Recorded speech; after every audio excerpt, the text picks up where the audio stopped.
جائیں، اگر اصلاح کی نیت ہے تو اللہ دونوں کے درمیان اتفاق پیدا فرمائے گا، دونوں کے درمیان اتفاق ہوگا۔ اور آیتیں جو آئی ہیں اس میں، آج کے اس پارے میں ہم نے جو تلاوت کی، ایک آیت ہے اللہ تعالیٰ فرماتا ہے اینما تکونوا یدرککم الموت ولو کنتم فی بروج مشیدہ، تم جہاں کہیں پر بھی جاؤ موت تمہیں آ کر پکڑے گی۔ بروج مشیدہ کا مطلب ہوتا ہے بہت ہی پکے محل میں بھی اگر تم بیٹھ جاؤ، بہت مضبوط محل میں تم بیٹھ جاؤ، موت آنا ہے وہاں پر بھی آئے گی۔ ہم نے دیکھا ہے بڑے بڑے محلات میں رہنے والے بھی، اور جنہوں نے آسمان چھوتی ہوئی عمارتیں بنائی وہ بھی موت کے ہتھے چڑھی گئے۔ موت تو آنا ہے۔ آج ہمارا حال یہ ہوتا ہے کہ دنیا میں اس قدر مصروف ہو جاتے ہیں کہ موت کو بھول جاتے ہیں۔ تمہیں پتہ بھی ہے کہ اچانک آنے والی یہ موت بالکل مہلت نہیں دیتی، بالکل مہلت نہیں دیتی۔ آپ اگر آس پاس میں اپنی نظریں ڈالیں تو آپ کے دوستوں میں کئی جا چکے ہوں گے، جن کی عمر زیادہ نہیں تھی وہ جا چکے۔ موت کے لیے عمر کوئی متعین نہیں ہے کہ بڑھاپے میں آئے گی یا بیماری سے آئے گی۔ اچھے لوگوں کو بھی موت آ جاتی ہے، چلتے پھرتے لوگوں کا جنازہ آ جاتا ہے، کسی کے لیے بھی کوئی وقت معین نہیں۔ اور قرآن میں اللہ تعالیٰ یہ فرماتا ہے اگر بندہ موت سے بھاگنے کے لیے، جس کو کہتے ہیں پریکاشن لینا، کہیں جا کر کے محفوظ مقام پر چھپنے کی کوشش کرتا ہے، وہ آئے گی موت۔ بزرگوں نے ایک حکایت لکھی ہے کہ ایک بادشاہ کو نجومیوں نے بتایا تھا کہ فلاں دن تمہاری موت آنے والی ہے۔ نجومی ستاروں کا علم جاننے والے اٹکل پچھو سے کچھ نہ کچھ تو بتا دیتے تھے۔ تو اس بادشاہ کو نجومیوں نے جب دن بتایا، اس دن اس نے کیا کیا، ایک ایسا حجرہ، ایک کمرہ بنایا جس میں کوئی چیز آ ہی نہیں سکتی، کوئی چیز نہیں، صرف اس نے ایک سوراخ رکھا ہوا کے لیے، اور اس میں سے مچھر بھی نہ آ سکے، مکھی بھی نہ آ سکے۔ اس حجرے کے اندر وہ چلا گیا، وہ پورا دن اس کو تھا کہ میں موت کو چکما دے دوں گا۔ اور نجومیوں نے یہ بتایا تھا کہ بچھو کے ڈنک مارنے سے تمہاری موت آئے گی۔ اس نے کہا بس مجھے بچھو سے بچنا ہے، بچھو نہ آنے پائے ایسا میں پورا انتظام کر لوں گا۔ اس نے پورا ایک راؤنڈ شیپ کا کمرہ بنایا اور اس میں اندر بند ہو گیا، لیکن اس کی ایک کمزوری یہ تھی کہ اس کا گھوڑا تھا، بہت بے حد اس کو عزیز تھا، وہ گھوڑے کو چھوڑ کر کبھی رہتا نہیں تھا۔ اس نے کہا مجھے اور میرے گھوڑے کو بند کر دو، آج موت کا دن ہے، اگر آج کے دن میں نے موت کو چکما دے دیا تو پھر ہمیشہ کی زندگی ہے، ٹائم اگر ٹل گیا تو پھر موت نہیں آئے گی۔ تو وہ اس نیت سے وہ روم کے اندر بند ہو گیا اور لوگوں سے کہا کہ کوئی مجھے نہ دروازہ کھولے اور نہ کسی کے لیے دروازہ کھولے، پورا دن گزرنے دو۔ دن گزرتا رہا، شام کا وقت قریب آیا، اس کے ساتھ تھا اس کا گھوڑا اور وہ کوئی نہیں۔ اتفاق دیکھیں، اللہ رب العزت کی طرف سے جو سبب بننا ہے وہ بنے گا۔ اس کے گھوڑے کو بہت تیز چھینک آئی اور اس کی چھینک سے، اس کی ناک سے بچھو نکلا اور اس بادشاہ کو ڈنک مارا اور وہیں اس کی موت ہو گئی۔ اینما تکونوا یدرککم الموت، اللہ نے فرمایا تم جہاں کہیں رہو موت آ کر پکڑ لے گی۔ ہمارے علاقے میں ایک ڈاکٹر تھے، وہ کارڈیالوجی تھے، ہارٹ کے اسپیشلسٹ تھے، اور ان کے ہاتھ میں بہت سارے ڈاکٹرز پریکٹس کر کر کے بڑے ماہر بنے، ہارٹ کے اسپیشل ڈاکٹر۔ اور یہ اخبار میں بھی بات آئی تھی۔ اس ڈاکٹر کا حال یہ تھا کہ برسوں آپریشن اور سرجری کر کے لوگوں کے ہارٹ صحیح کیے یا بائی پاس کیے، لیکن اتفاق ایسا کہ ایک دن وہ لیب میں اندر ہاسپٹل کے لیبارٹری میں کام کر رہا ہے ڈاکٹر، اور اس کے ساتھ 4 اسسٹنٹ ڈاکٹر بھی ہیں اور نرسز بھی ہیں، سارے کہاں پر، لیب کے اندر، ساری مشینیں بھی موجود ہیں۔ اس ڈاکٹر کو وہیں پر ہارٹ اٹیک آیا، جو ہارٹ کا خود اسپیشلسٹ ہے، اور دوسرے ڈاکٹرز وہاں پر موجود بھی ہیں۔ انہوں نے اٹھایا، اسٹریچر پر ڈالا، آئی سی یو میں ہی تھے، لیب کے اندر موجود تھے، لیکن وہ چند منٹوں کے اندر ڈاکٹر کی موت ہو گئی، نہ کوئی ڈاکٹر بچا سکا، نہ اس کو دوا دی جا سکی۔ سب سے ماہر ہارٹ کا ڈاکٹر ہاسپٹل کے اندر، جو سب سے محفوظ جگہ ہو سکتی ہے بیماروں کے لیے، میاں ہمارے گھر میں کسی کو اٹیک آئے تو دوڑ کر کہاں لے جائیں گے؟ ہاسپٹل۔ اور جو خود کس کے پاس لے جائیں گے؟ ڈاکٹر کے پاس۔ جو خود ڈاکٹر ہے اور خود ہاسپٹل میں بیٹھا ہوا ہے، اس کو ہی اگر آ جائے، اور قریب میں ڈاکٹرز بھی موجود ہیں لیکن بچا نہ سکے، یہ رب ذوالجلال کا فرمان، جب وعدہ مکمل ہو جائے تو پھر کوئی طاقت تمہیں موت سے روک نہیں سکتی۔ آپ کو پتہ ہے ایک بہت بڑا شخص ہے دنیا کا جو کئی حکومتیں بدل دیا کرتا تھا، جس کا نام غالباً لنکن ہے، سیمسنگ کمپنی کا، جس سے کوئی تعلق ہوگا آپ سرچ کریں تو پتہ چلے، کوریا کا رہنے والا، اور اس کی وجہ سے حکومتیں بدل دی جاتی تھیں۔ اس قدر مالدار آدمی، اس کی مرضی کے بغیر تو کوئی حکومت نہیں قائم ہوتی تھی۔ اتفاق ایسا ہی غالباً 2012 یا 11 کے آس پاس کی بات ہے، جہاں تک میرے علم میں چیز آئی، ایسی ایک بیماری میں مبتلا ہو گیا کہ کوما میں چلا گیا، اور اس کا بیٹا تھا ارب پتی، نہیں بلکہ اس سے بھی زیادہ، کئی ہزار کروڑ کا مالک۔ پوری دنیا بھر کے ڈاکٹرز کو بلایا گیا اس کو بستر سے اٹھانے کے لیے، لیکن کوئی ڈاکٹر نہیں اٹھا سکا۔ کروڑوں کی فیس لی ڈاکٹرز نے، ہر طرح کا علاج کیا، 4 سال تک وہ بستر پر لگا رہا، اس پر نہ جانے کتنی دولت خرچ ہوئی۔ اخیر میں ڈاکٹروں نے کہا، اربوں روپیے اس کے بستر سے اٹھانے کے لیے جنہوں نے خرچ کیا تھا، بیٹے نے خرچ کیا تھا، ڈاکٹروں نے اخیر میں ہاتھ اٹھا کر کہا، اب تیرے باپ کو کوئی نہیں کھڑا کر سکتا، اس کی موت آ چکی ہے، موت ہو گئی۔ میں یہ کہنا چاہتا ہوں، اللہ نے فرمایا تم مضبوط سے مضبوط محل کے اندر کیوں نہ ہو، موت آئے گی۔ مجھے بتاؤ، جس کے پاس دنیا کا اتنا مال پڑا ہوا ہو، وہ کیوں نہیں خرید سکا کوئی ایسی دوا جو اس کو بستر سے کھڑا کر سکے؟ یاد رکھیں میرے عزیزوں، دنیا کی ساری چیزیں اسی کی دھری کی دھری رہ جائیں گی۔ جس وقت ہمارا بلاوا آ جائے، تم قریب میں لوگوں کو دیکھتے رہ جاؤ گے اور آنکھیں تمہاری کھلی رہ جائیں گی۔ اسی لیے میرے آقا صلی اللہ علیہ وسلم خود فرماتے ہیں، میں ایک سجدے میں جاتا ہوں تو مجھے اس بات کا یقین نہیں ہوتا کہ دوسرے سجدے تک میں زندہ رہوں گا۔ یہ سید الانبیاء فرما رہے ہیں، رسول رحمت فرما رہے ہیں۔ اور جس طرح سے آج ہم اپنی موت کو بھول بیٹھے ہیں، گناہوں کی کثرت ہو جاتی ہے، نفس غالب آ جاتا ہے، عیاشیاں شروع ہو جاتی ہیں، موت کا خوف ایسا ہے کہ خود میرے آقا نے فرمایا، سب سے بہترین نصیحت کرنے والا تمہاری زندگی میں اگر کوئی ہے تو وہ موت ہے۔ لوگوں کے جنازے دیکھو اور ان کی بے بسی دیکھو، ان کی مجبوری دیکھو، اور اس کے بعد تم بھی محسوس کرو کہ تمہارے ساتھ بھی یہی کیفیت ہوگی۔ وہ چھوٹی سی قبر، وہ چھوٹی سی ایک ایسی قبر جس میں نہ چٹائی، نہ تکیا، نہ اوڑھنا، نہ بچھونا، اور ہاتھ چوڑے کرو تو قبر کی دیواریں لگنے لگ جائے، ہاتھ اٹھاؤ تو اوپر کی تختیاں لگنے لگ جائیں۔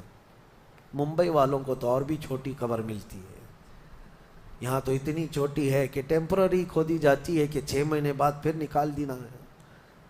میرے عزیزوں، اس ایک چھوٹی سی قبر کے اندر تمہیں برسوں بتانا ہے، برسوں بتانا ہے، اس جسم کے ساتھ وہیں سونا ہے۔ کبھی میں سوچتا ہوں، ہماری آنکھیں اگر بند ہو جائیں اور ہمیں پتہ چلے کہ باہر فلاں فلاں چیزیں ہو رہی ہیں اور ہم کھولنا چاہے نہیں کھلتی تو بے چینی ہونے لگ جاتی ہے، گھبراہٹ سی ہونے لگتی ہے۔ قبر میں یہی حال ہوگا کہ تمہارے اطراف ہونے والے سارے معاملات تمہیں پتہ ہوں گے، حتیٰ کہ حضور فرماتے ہیں قبرستان میں چلنے والے کے پیروں کی آواز تک تم سنو گے۔ مردہ سنتا ہے، سلام تو دور کی بات ہے، پیروں کے چلنے کی آواز بھی سنتا ہے، اور جب سنتا ہے سارے معاملات، لیکن آ نہیں سکتا باہر، کسی کو کچھ کہہ نہیں سکتا، بول نہیں سکتا۔ کیسی بے چینی ہوگی، وہ کیسی گھبراہٹ ہوگی۔ بڑے بڑے اولیاء اکرام، حتیٰ کہ سیدنا عثمان ابن عفان رضی اللہ تعالیٰ عنہ، داماد رسول، امیر المومنین، خلیفہ رسول، جب رات کے وقت مصلی پر کھڑے ہوتے اور قبر کی کوئی آیت تلاوت کرتے تو اتنا روتے تھے کہ ان کا مصلی آنسوؤں سے بھیگ جاتا تھا. صبح ان کے مصلی کو نچوڑ کر سکھایا جاتا تھا. لوگ ان سے پوچھتے آپ قبر کے متعلق اتنا خوف زدہ کیوں ہو جاتے ہیں؟ مرنا تو سب کو ہے. حضرت عثمان غنی فرماتے یہ ہماری پہلی منزل ہے، اگر یہ نکل گئی تو ساری منزلیں آسان ہیں. اینما تکونوا یدرککم الموت، اللہ فرماتا ہے. اور کئی جگہ قرآن میں یہ آیتیں آئی ہیں میرے عزیزوں. جانا ہم سب کو ہے، بہت تھوڑے ہی دنوں کے بعد آخرت کے سفر کی طرف رواں دواں ہے. اسی لیے کسی بزرگ نے سچ کہا کہ دنیا میں جتنے راستے ہیں یہ لکھا تو جاتا ہے یہ راستہ فلاں شہر جا رہا ہے، فلاں شہر جا رہا ہے. حقیقت تو یہ ہے کہ سارے راستے قبرستان جا رہے ہیں، وہیں جا کر اینڈ ہوتے ہیں. ممبئی سے پونا جا رہا ہے راستہ، پونا سے بنگلور جا رہا ہے راستہ. بورڈ تو لکھے ہوئے ہیں لیکن اہل تصوف یہ کہتے ہیں یہ تمہاری خام خیالی ہے، لیکن جس راستے پر بھی چلو گے اخیر وہ راستہ تمہیں قبرستان ہی پہنچائے گا. تمہاری زندگی وہیں جا کر اینڈ ہونے ہے. اسی لیے میرے عزیزو ہمیں زیادہ دنیا میں اتنا پھیلانے کی ضرورت نہیں. آخرت کے سفر کی طرف تیاری بھی ہو. میں یہ نہیں کہتا کہ کمانا نہیں چاہیے، کمائیں، گھر بنائیں، رزق کا حصول، معاش کا حصول سب کے لیے ضروری ہے، لیکن ساتھ میں یہ فکر غالب رہے ہمارے ذہن میں کہ مجھے سب چھوڑ کر جانا ضروری ہے. جب تک تمہارے ذہن میں یہ بات آتی رہے گی میرا آخرت کا سفر باقی ہے، تو ہوگا یہ کہ تم دنیا تو کماتے رہو گے لیکن اپنے مولا سے غافل کبھی نہیں ہوگے. غافل کبھی نہیں. میں وہ زندگی کی بات کر رہا ہوں. آپ جاؤ فیکٹری میں جاؤ، کسی کمپنی میں جاؤ، کسی بزنس میں جاؤ، کسی جاب میں جاؤ، آپ کی دنیا ہے، آپ گھر بناؤ، لیکن ذہن میں اتنی بات رہے کہ میرا مولا مجھے ایک نہ ایک دن بلانے والا ہے. جب یہ فکر رہے گی تو آپ کی نمازیں بھی غائب نہیں ہوں گی، آپ کی آخرت کی یاد. اسی لیے میرے آقا نے فرمایا قبرستان جایا کرو. بعض لوگ یہ کہتے ہیں نا قبروں پر جانا شرک یا بدعت. خود میرے آقا صلی اللہ علیہ وسلم نے فرمایا فزوروا، قبروں کی زیارت کرو. کیوں؟ فإنها تذکر الآخرہ، اس لیے کہ وہ تمہیں آخرت کی یاد دلاتی ہیں. مولا علی کرم اللہ وجہہ الکریم قبرستان جاتے. حضرت سعید ابن مسیب ایک تابعی ہیں، حضرت علی کے ساتھ قبرستان گئے تھے. حضرت علی نے زور سے سلام کیا قبر والوں کو اور پھر پوچھا ہے قبروں والوں کیا حال ہے تمہارے؟ اور اس کے بعد پھر حضرت علی روتے کھڑے ہوئے، آنسو بہنے لگے. حضرت سعید ابن مسیب کہتے ہیں مولا علی سے کیا آپ قبروں والوں سے بات کر رہے ہیں؟ آپ سے وہ کچھ جواب دے رہے ہیں؟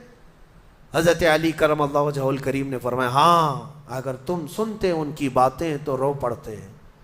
حضرت سعید پوچھتے ہیں کیا کہہ رہے ہیں قبروں والے؟ سنو میرے عزیزو، حیدر کرار شیر خدا علی مرتضیٰ فرماتے ہیں قبروں والوں سے میں نے پوچھا کیا حال ہے تمہارے؟ تو قبروں والوں نے کہا اے علی مت پوچھو ہمارے حال، جن بالوں کو ہم سجایا کرتے تھے ان بالوں پر تو اللہ نے بچھو چھوڑ دیے. ہمارے وہ چہرے جو غازے سے ملوث تھے، حسین تھے، ہمارے چہروں پر اب خون اور پیپ کے علاوہ کچھ نہیں رہ گیا. ہمارا وہ جسم جس کے سنوارنے کے لیے ہم دن بھر گھنٹوں لگاتے تھے، آج وہ ہماری قبروں میں کیڑوں کی غذا بنا دی گئی ہے. حضرت علی فرماتے ہیں قبروں والوں نے جب ہم سے یہ کہا تو ہم نے رو پڑا، ہمیں رونا آ گیا. یقیناً میرے عزیزو وہ منزل آپ کی بھی ہے میری بھی ہے، ہمیں بھی جانا ہے، آپ کو بھی جانا ہے. حضرت سفیان ثوری فرماتے ہیں ایک چھوٹی سی بچی کو آپ نے ایک جنازے کے پیچھے جاتے ہوئے دیکھا روتے ہوئے. وہ لڑکی اپنے باپ کے جنازے میں جا رہی تھی، رو رہی تھی اور یہ کہہ رہی تھی اتنی بڑی مصیبت کا دن ہمارے اوپر کبھی آج تک آیا ہی نہیں تھا. حضرت سفیان ثوری نے کہا بیٹا تم پر نہیں، تمہارے باپ پر جو دن آیا وہ کبھی نہیں آیا تھا. موت کا دن، موت کا دن سب سے سخت دن ہے، سب سے سخت دن ہے. موت کس طرح سے آتی ہے پتہ ہے؟ فرمایا گیا جیسے ریشم کے کپڑے کو کانٹوں کی جھاڑی پر ڈال دو اور کپڑا کھینچو، کپڑے کے تار تار نکلتے جائیں گے.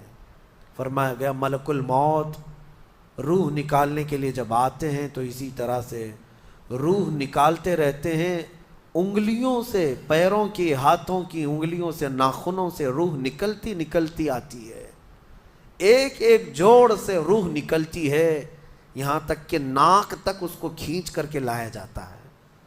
اور قرآن میں اللہ فرماتا ہے تم اگر دیکھو گے کہ روح کیسی نکالی جا رہی ہے، یضربون وجوہہم وادبارہم، فرشتے آتے ہیں پیٹھ پر، پیچھے مارتے ہیں، زور زور سے مارتے ہیں، اور پیشانیوں پر مارتے ہیں، اور یہ کہتے ہیں اے نکل جا روح۔ اللہ فرماتا ہے تم اگر دیکھو گے کہ فرشتے کس طرح روح نکالتے ہیں تو کانپ کر رہ جاؤ گے، مار مار کر کے روح کو نکالا جاتا ہے۔ اور یہ چھوٹا سا وقت نہیں ہے، ادھر جھٹکا لگا ادھر موت ہو گئی، لمبا پروسیس ہے، اس سے جو گزرتا ہے وہی بتا سکتا ہے۔ بعض لوگوں کو ایسا لگتا ہے زہر کھا لیا ابھی موت ہو گئی، سوسائڈ کر لیا ابھی موت ہو گئی۔ موت اتنی آسانی سے نہیں آتی، لمبا پروسیس ہے۔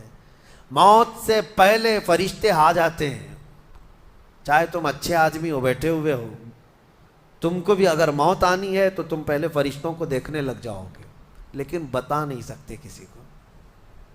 موت سے تھوڑی دیر پہلے فرشتے قریب آ جاتے ہیں، پہلے جماعت فرشتوں کی آتی ہے، پھر ملک الموت آتے ہیں۔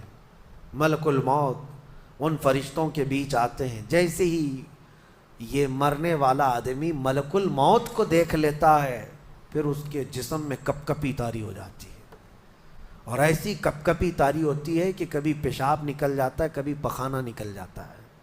اکثر دیکھنا مرنے والوں کی نجاست نکل جاتی ہے، ملک الموت کو وہ بہت قریب سے دیکھتا ہے، اور ان کی دو شکلیں ہیں، ایک بہت بھیانک شکل ہے، اس کو دیکھنا ہی عذاب ہے، اور ایک بہت خوبصورت شکل ہے، ان کو دیکھنا ہی رحمت ہے۔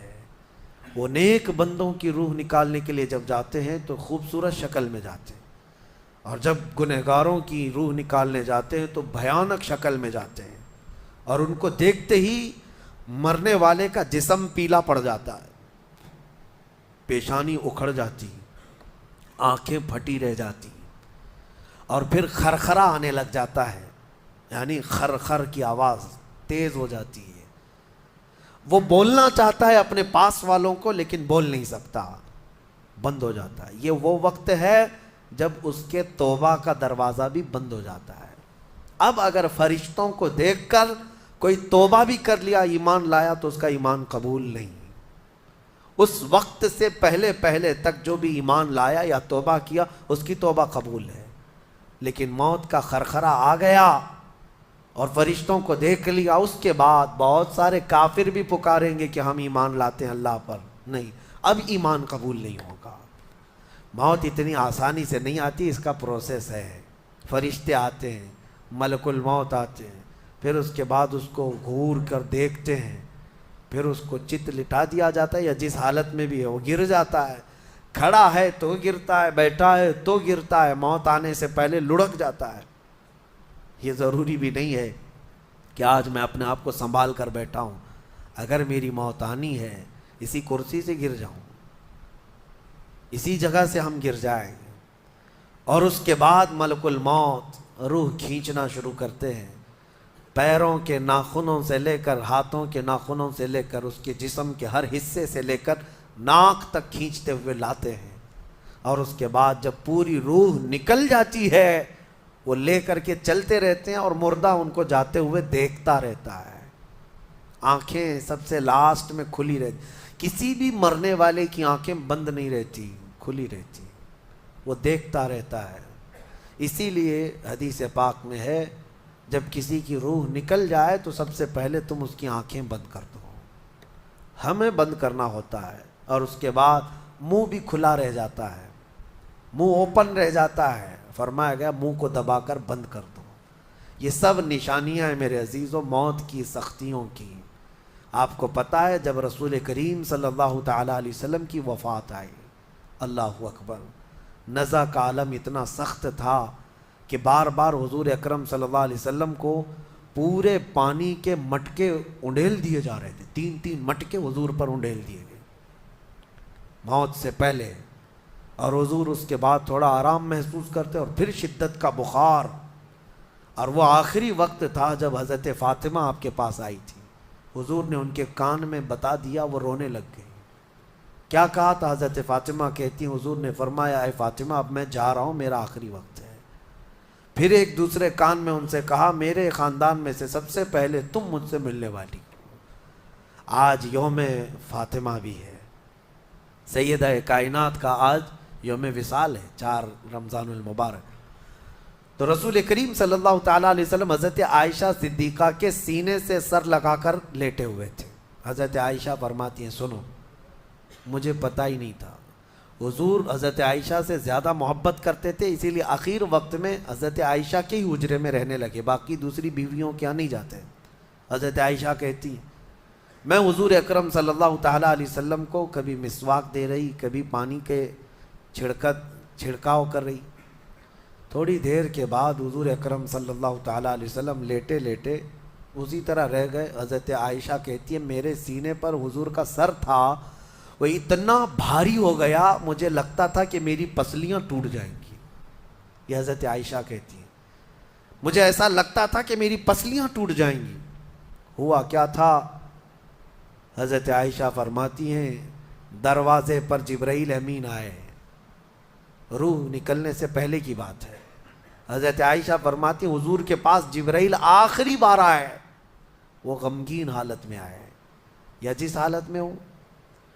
حضرت رسول کریم صلی اللہ علیہ وسلم سے عرض کرنے لگے یا رسول اللہ دروازے پر موت کا فرشتہ کھڑا ہے, آپ کی اجازت چاہتا ہے, اگر آپ اجازت دے دیں تو وہ آئے گا اور آپ کی روح پاک کو اللہ کے حضور لے جائے گا. اور یا رسول اللہ آج سے پہلے اس فرشتے نے کسی سے اجازت نہیں لی اور قیامت تک کسی کی روح نکالنے کے لیے وہ اجازت لے گا بھی نہیں. یہ صرف رسول پاک کی خصوصیت تھی. حضور نے فرمایا آنے دو. ملک الموت آئے اور جب حضور کی اجازت سے روح نکالی تو حضرت عائشہ کہتی ہیں اتنا بھاری ہو گیا تھا سر کہ مجھے لگتا تھا کہ میری پسلیاں ٹوٹ جائیں گی سینے کی. اور اس کے بعد حضرت عائشہ فرماتی ہیں میں نے حضور کے سر مبارک کو نیچے کی طرف کیا, مجھے پتہ بھی نہیں تھا کہ حضور کا انتقال ہوا. میں حضور اکرم صلی اللہ علیہ وسلم سے باتیں کرنے میں مصروف تھی, اسی میں حضرت ابو بکر صدیق حجرے میں آئے, پوچھا عائشہ کیا حال ہے حضور کا. حضور اکرم صلی اللہ علیہ وسلم کو دیکھا حضرت ابو بکر نے اور پیشانی مبارکہ پر ہاتھ رکھا تو وہ بہت ٹھنڈی تھی, ماتھے کو بوسہ دیا اور ایک آہ بھری اور ایک جملہ کہا تھا یا رسول اللہ ایک بار موت آنی تھی وہ آپ پر آ گئی, اب موت کی سختی اللہ دوبارہ کبھی آپ کو نہیں عطا کرے گا. موت کی سختی کیونکہ حضور کو انہوں نے دیکھا تھا, کئی دنوں سے تکلیف تھی, 13 دن تک حضور پاک صلی اللہ علیہ وسلم کو تکلیف تھی, 13 دن تک. حضرت ابو بکر کہتے یا رسول اللہ اب موت کی سختی دوبارہ کبھی نہیں آئے گی, جو اللہ کا وعدہ تھا وہ پورا ہو گیا. پورا کھل کر کے رو بھی نہیں پا رہے تھے ابو بکر صدیق اور اپنے اندر دبا بھی نہیں پا رہے تھے. موت کی سختی انہوں نے دیکھا اور اس کے بعد کہا اے عائشہ کیا دیکھ رہی ہو, اللہ کے رسول ہم سے رخصت ہو چکے ہیں. پھر انہوں نے آ کر مسجد میں اعلان کیا اے لوگو اللہ کے نبی کا انتقال ہو چکا. اب مجھے یہاں یہ بتانا ہے اگر موت سے کوئی بچ سکتا تھا تو سب سے پہلا نمبر تو رسول اللہ کا ہونا چاہیے تھا, کیونکہ اللہ کے سب سے محبوب نبی وہی ہیں. جب رسول پاک صلی اللہ تعالیٰ علیہ وسلم کو بھی موت آئی تو میاں ہمارا اور تمہارا شمار نہیں, چاہے 100 سال زندگی مل جائے لیکن مرنا ضروری ہے. بہرحال یہ باتیں بڑی طویل ہو جائیں گی. موت کا تذکرہ اس لیے بھی میں زیادہ کرتا ہوں کہ حدیث پاک میں ہے مومنوں کو یہ تذکرہ کرو تاکہ ان کو گناہوں سے نفرت پیدا ہو جائے اور آخرت کے سفر کی تیاری وہ شروع کریں. اللہ کریم ہم سب کو دنیاوی خرافات سے محفوظ فرمائے, دنیا کی لذتوں سے اور یہ فانی خرافات میں مبتلا ہو کر آخرت بھولنے سے اللہ ہماری حفاظت فرمائے. مولا کریم جب ہماری موت آنے کو ہو تو ہماری زبانوں پر کلمہ طیبہ جاری فرما دے. رب ذوالجلال موت سے پہلے تیرے حبیب پاک کے چہرے کی زیارت نصیب فرما. اے کریم خدا کیا ہی بہتر ہوتا میں گنہگار ہوں اور بڑے مرتبوں کی خواہش، تو کریم ہے خدایا تیری بندہ پروری ہے، کیا ہی بہتر ہوتا مولا کہ موت آئے تو رمضان کا مہینہ مل جائے، جمعۃ المبارکہ مل جائے، مولا تیرے وعدے کے مطابق ہم قبر کے عذابات اور سوالات سے محفوظ ہو جائیں۔